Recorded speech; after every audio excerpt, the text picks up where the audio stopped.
late April 1945. The war in Europe was staggering toward its violent end when a lone American jeep rolled down a battered German road and straight into a situation no sane soldier would have chosen. Its engine coughed in the chill morning air as it slowed to a stop. 3 men were inside. Just 3, led by a young airborne captain named Moffatt Burriss. They had no backup, no radio contact, no plan beyond curiosity and instinct. Ahead of them, stretching across the horizon like a steel serpent, lay a massive column of German armor and troops, tanks, half-tracks, artillery, trucks packed with infantry, 15,000 enemy soldiers, desperate and retreating, but dangerous all the same. Any normal commander would have turned around, reported the sighting, called for artillery, reinforcements, airstrikes, but Burriss didn't reach for caution. He reached for something else, something far more dangerous. He pressed his boot on the gas and drove toward the Germans. What happened next should have ended with 3 dead Americans. Instead, it became one of the most audacious moments in military history, a moment where war didn't hinge on bullets or bombs, but on nerve. Within 30 minutes, an entire German Panzer Corps would lay down its arms without a shot being fired. Not because Burriss had superior firepower, not because he had orders, but because he was willing to try something insane, a bluff so bold it shouldn't have worked. Before he became a legend in uniform, Thomas Moffatt Burriss was just a Southern boy from Anderson, South Carolina, born on September 22, 1919. He grew up in the shadows of textile mills, where life was defined by long workdays, firm handshakes, and a quiet code of honor. Nothing about his childhood hinted that history would one day write his name. He wasn't a fighter. He wasn't a troublemaker. He wasn't even particularly interested in the military. After graduating from Clemson University, he chose chalk over a rifle and became a high school history teacher in the small town of Orangeburg. His students remembered him as steady, good-natured, and patient, a man who cared more about doing his job well than being noticed. He held a reserve officer commission through Clemson's ROTC program, but it was more of a formality than a calling. The path ahead seemed simple: a comfortable life in small-town America, a career in education, maybe a family someday. If fate had stayed quiet, he might have lived and died a name only a yearbook could find. But history rarely leaves men like Burriss alone for long. Everything changed on December 7, 1941. Like millions of Americans, Burriss listened in stunned silence as radio broadcasts confirmed the unthinkable. Japan had attacked Pearl Harbor. War wasn't a distant problem anymore. It was roaring straight toward the United States. Within days, America declared war on Japan. Days after that, Germany declared war on America. The world was on fire, and no one could hide from the flames. In January 1942, Burriss received his orders: report for active duty. The 22-year-old school teacher folded up his quiet life and stepped into a new one. But teaching history was one thing. Becoming part of it was another. He didn't want to be just another soldier digging foxholes. He wanted to be where the fighting was hardest, where the outcome of battles hung on nerve as much as bullets. So he volunteered for the paratroopers, the most dangerous branch of ground combat the Army had to offer. To most, jumping out of airplanes at night behind enemy lines sounded insane. To Burriss, it sounded like purpose. Paratrooper training wasn't designed to turn men into soldiers. It was built to break them. At Fort Benning, Georgia, recruits were pushed until muscles tore, lungs burned, and men collapsed. Every day, someone quit. Someone froze on a jump tower. Someone failed a run. Someone packed their bags and disappeared. Burriss never flinched. He wasn't the biggest or the toughest, but he had something that mattered more: stubborn resolve. When others reached their breaking point, Burriss found another gear. 6 miles of punishment runs, he ran them. Tower jumps in freezing wind, he climbed back up and did another. The instructors noticed. So did the men around him. He began as a quiet school teacher. He finished as a paratrooper officer, calm under pressure, sharp in crisis, instinctively followed by men who barely knew him.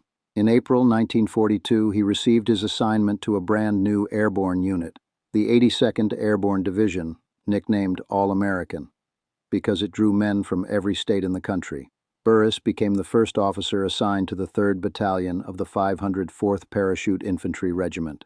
His new brothers in arms were a rough and rowdy mix, farm boys from the plains, steel workers from Pittsburgh, cowhands from Texas, dock laborers from New York. Different accents, different lives, same mission. In time, the Germans would give them a nickname whispered with respect and fear, devils in baggy pants.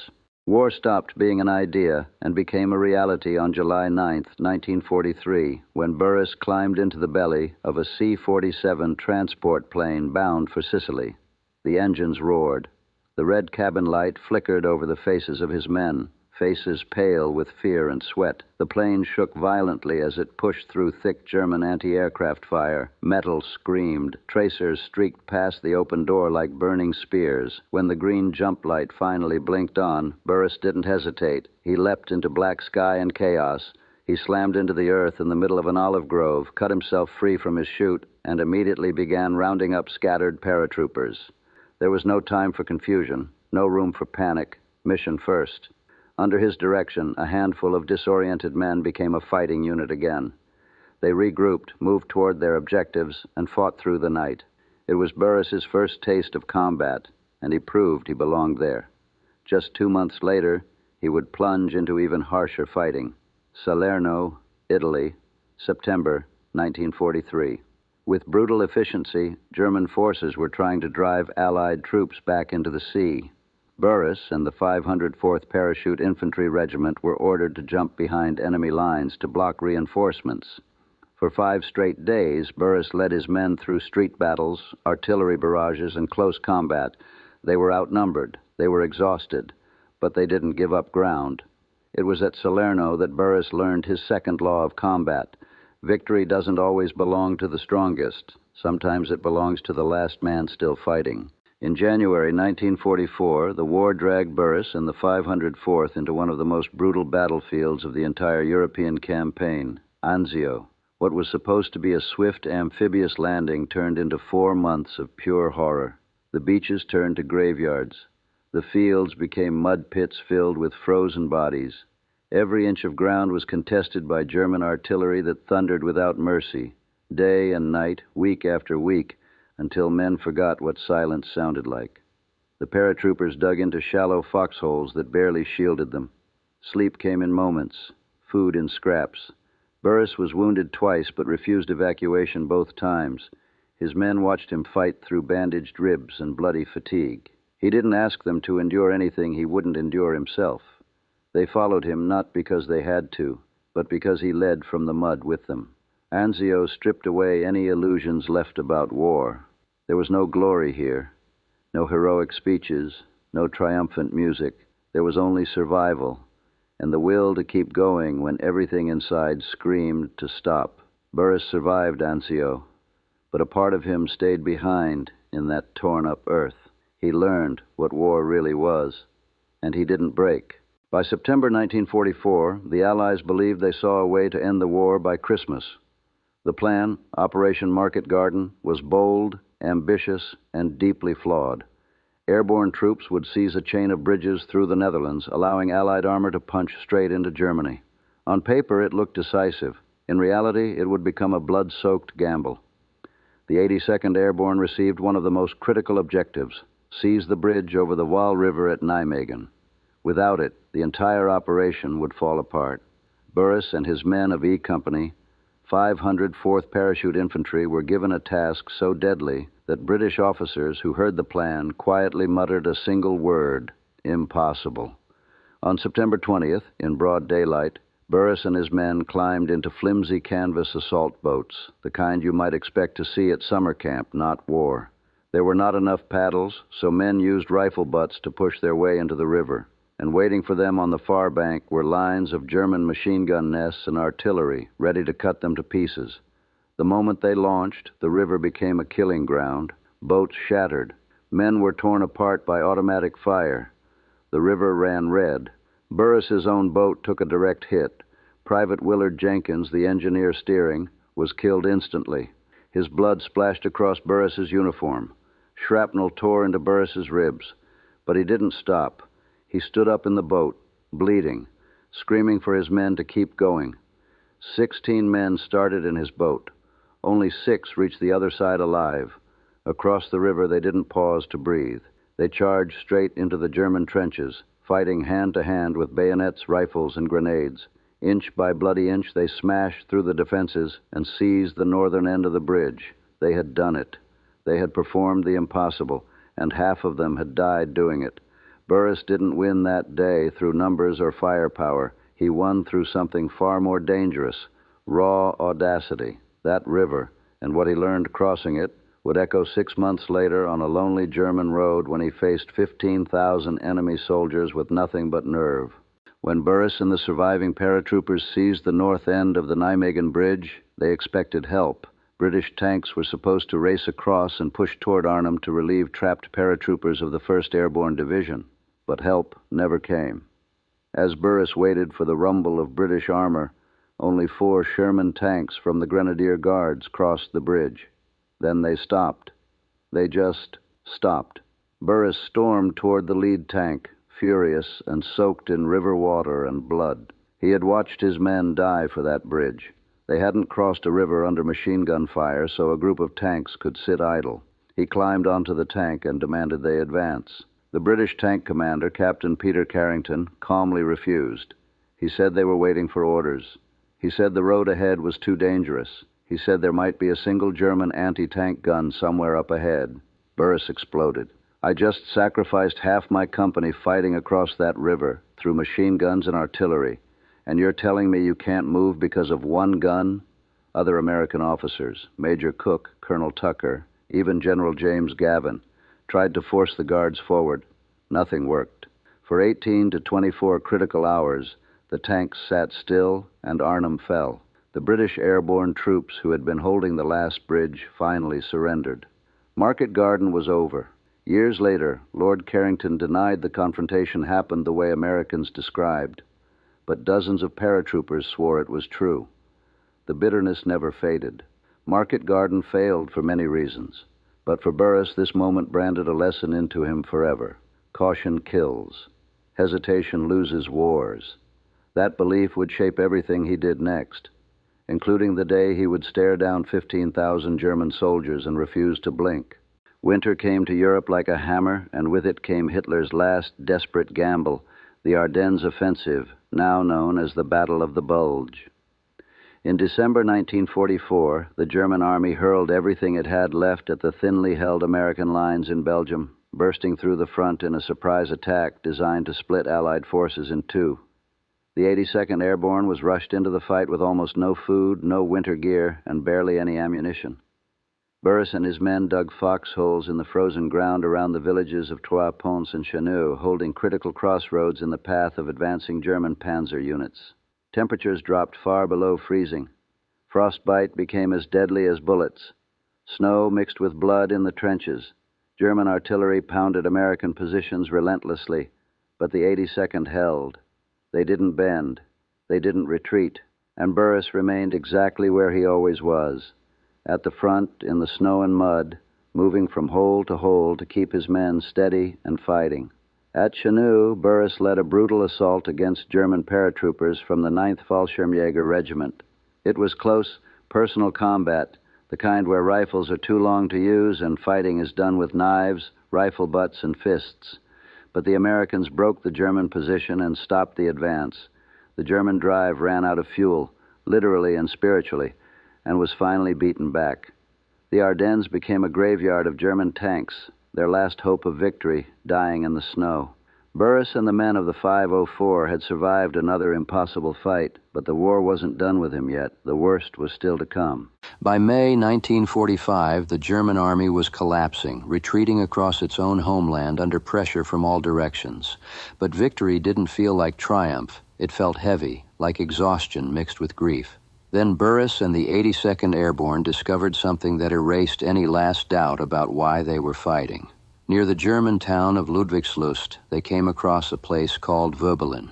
It wasn't on any map they had been given. It wasn't listed as a military objective. It was a concentration camp, a small one by Nazi standards, but its horror was beyond anything Burriss had seen in 2 years of war.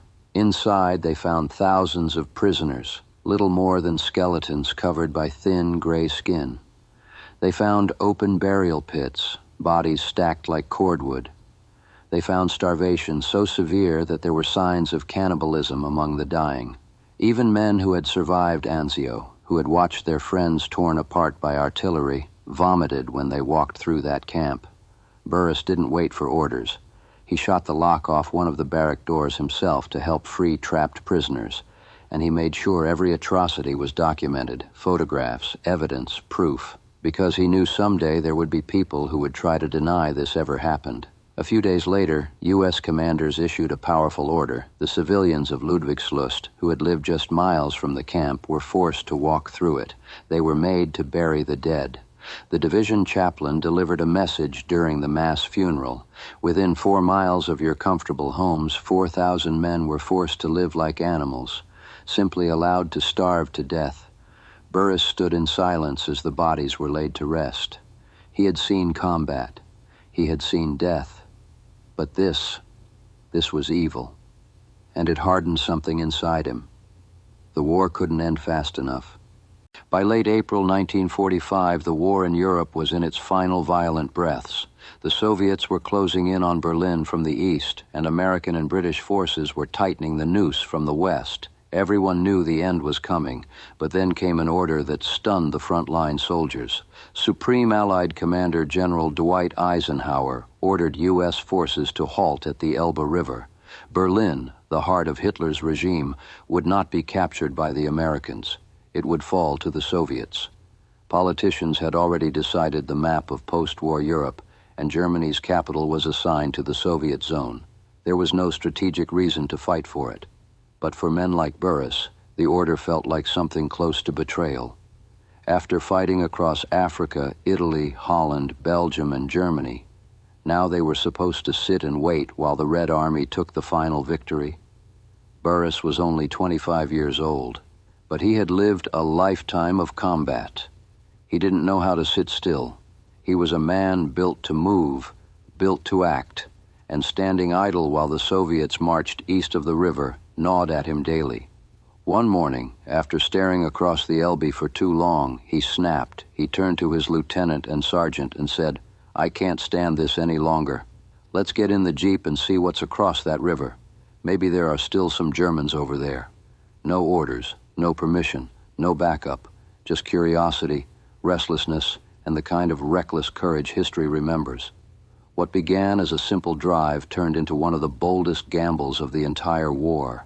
Burriss didn't file a mission report. He didn't alert headquarters. He simply grabbed his Thompson submachine gun, climbed into his jeep, and signaled for his lieutenant and sergeant to join him. No hesitation, no second thoughts. The 3 paratroopers crossed the Elbe River and plunged 40 miles into enemy territory, with no map beyond what they could read from broken road signs and no idea who or what they might run into. The roads were clogged with a human tide in retreat.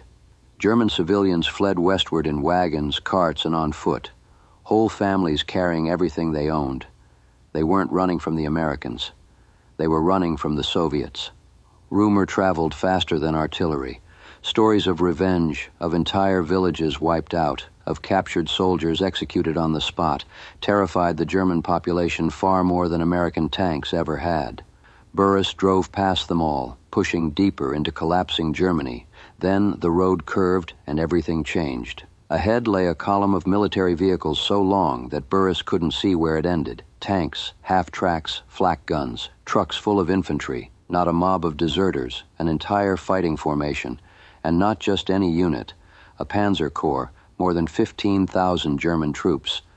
3 Americans in a jeep were now looking at a steel fist powerful enough to crush small cities. Any sane soldier would have turned around. Burriss hit the gas and drove straight toward them. The jeep rolled to a stop in front of the lead vehicle, a German command car. Dust drifted through the air as the engine idled. 3 Americans, 15,000 Germans, no cover, no escape. A German officer stepped forward, rigid posture, field cap, sidearm at his hip. The silver bars on his collar marked him as a captain. He didn't reach for his weapon, but confusion flickered through his eyes. He wasn't sure what he was looking at. Burriss stepped out of the jeep like he owned the road. No hesitation, no fear in his walk, no glance backward for support, because there was none. He stopped in front of the German captain, looked him directly in the eye, and spoke as though this moment had been scheduled on a calendar. "I am here to accept your surrender."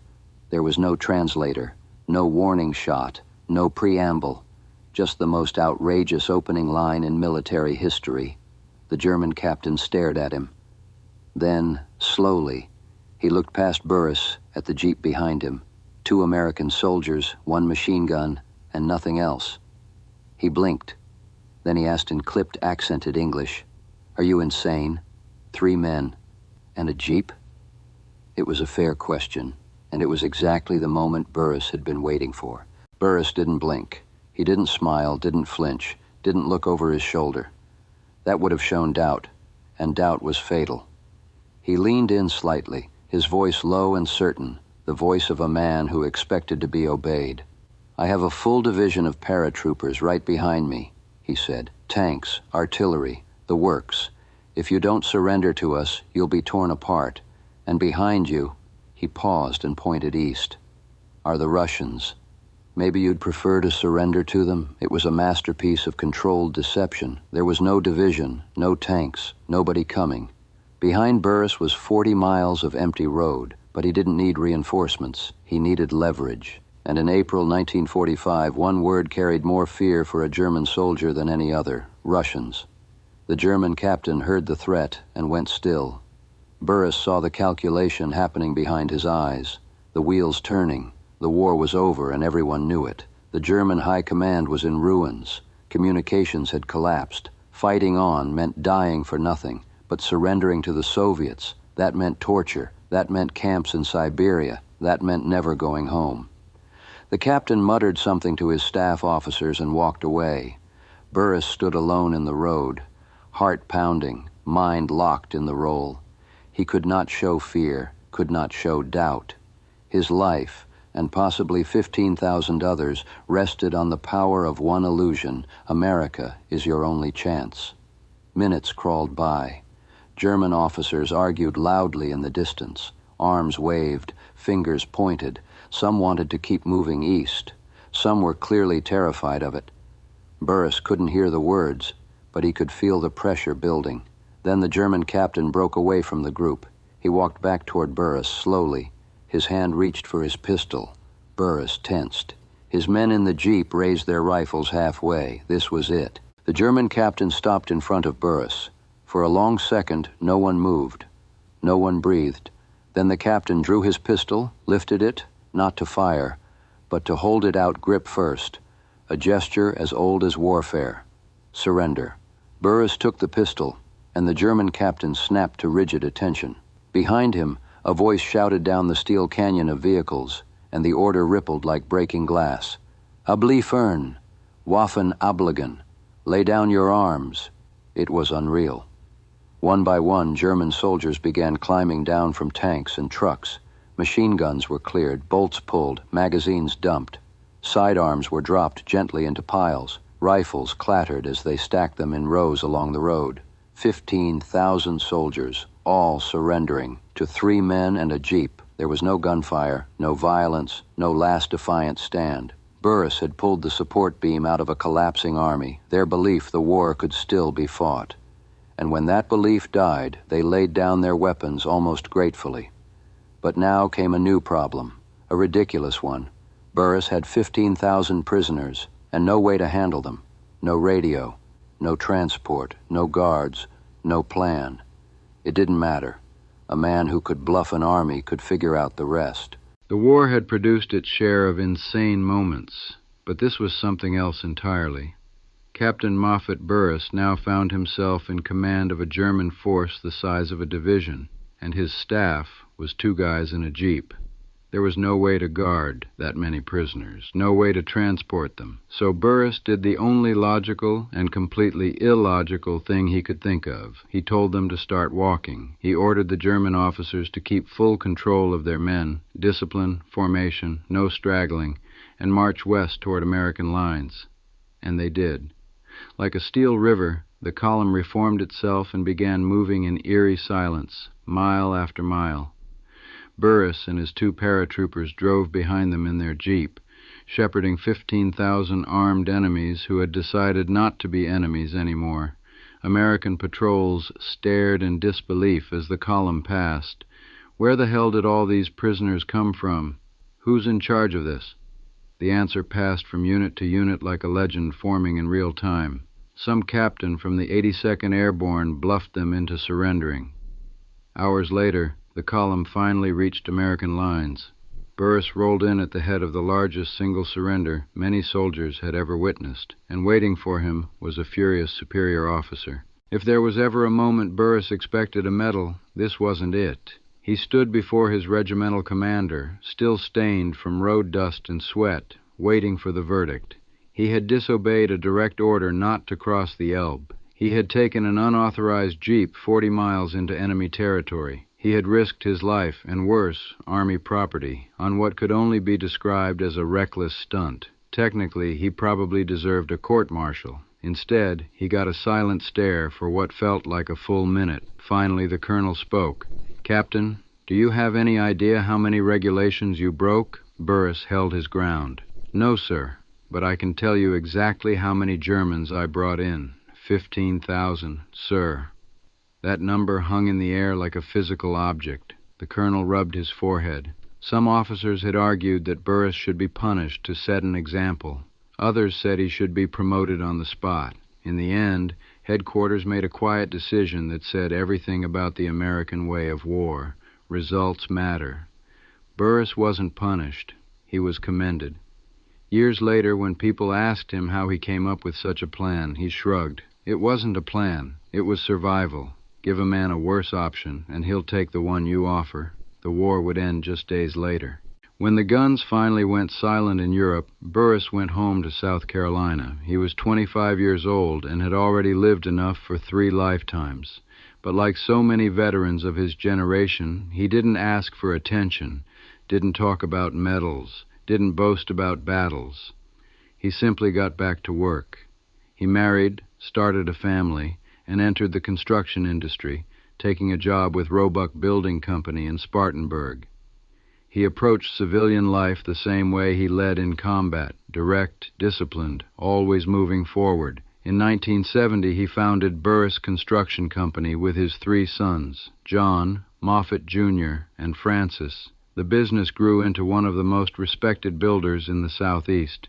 Even decades later, job foremen who worked with him said the same thing. If Mr. Burriss said something would get done, it got done. But Burriss didn't just build structures, he helped build his community. From 1977 to 1990, he served in the South Carolina House of Representatives, eventually becoming minority leader. He was a key figure in shaping the modern Republican Party in the state, not through deal-making or speeches, but through the simple power of keeping his word. He never acted like a war hero. He never mentioned capturing 15,000 men unless someone else brought it up. He believed history should belong to the men who didn't make it home. But fate wasn't quite done telling his story yet. Time moved on, but history didn't forget Moffatt Burriss.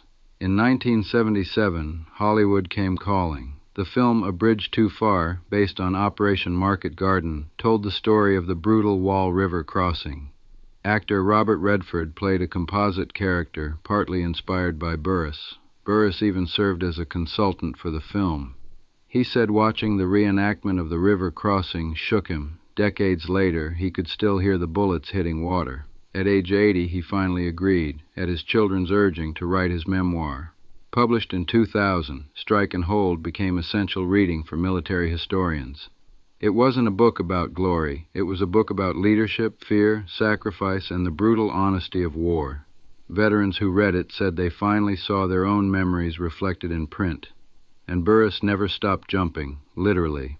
On the 50th anniversary of Market Garden, at age 74, he parachuted again into Holland with his old regiment. 15 years later, at age 90, he did it again, this time in a tandem jump with a Dutch female paratrooper. The crowd roared when he landed. The Dutch never forgot him. They honored him with the Nijmegen Medal of Honor and paid tribute to the American paratroopers who had died for their freedom.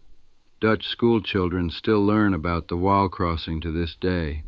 Across his life, Burriss spoke often to soldiers, cadets, and young leaders. His message was always the same. A leader never stands behind his men. He stands with them, or in front of them. He never talked about fear as something to avoid. He talked about fear as something you command. Thomas Moffatt Burriss passed away on January 4th, 2019, at the age of 99.